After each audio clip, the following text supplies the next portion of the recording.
Welcome to our reflection for Wednesday, the second week of Advent, also the optional memorial of Our Lady of Loreto. Beautiful Marian feast, perfectly fitting between Juan Diego and Our Lady of Guadalupe. Once again, our first reading from Isaiah has similar themes that we've been focusing on, but what we have added to it, a little part of it, is the magnificence of God, of trying to enter into that. And as we move into our Advent season a little bit deeper, it's a beautiful time, I think, just to pause and to reflect on the magnificence of God, of how great He is.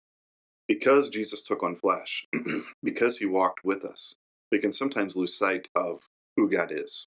And so, especially in the busyness of the season, maybe just find a time to sit to reflect. If you can do it in the church or do it especially before the Blessed Sacrament, it might be even more beautiful.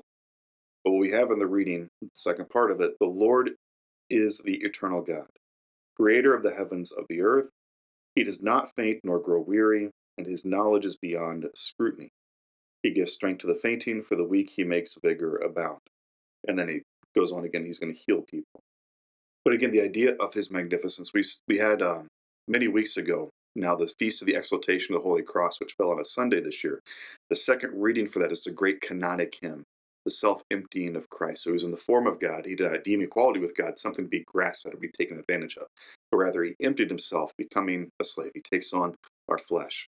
And then even goes to the cross. At 2 Philippians 6 through 11, if you want to look it up and pray with it. But it's great to go from the greatness of God, that He doesn't tire, He doesn't faint, He doesn't grow weary, to the fact that we know that He does when He takes on flesh and becomes one of us, because He fully enters into our humanity.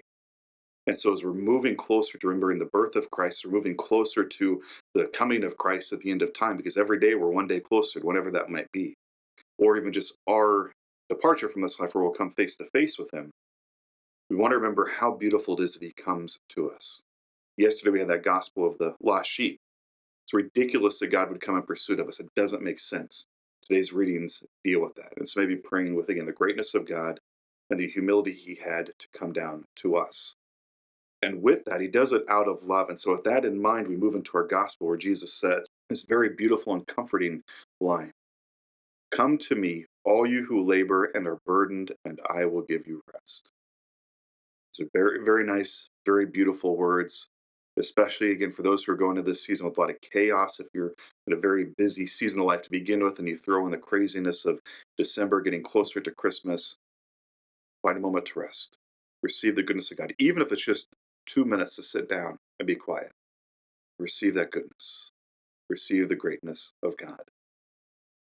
Have a good day, and God bless.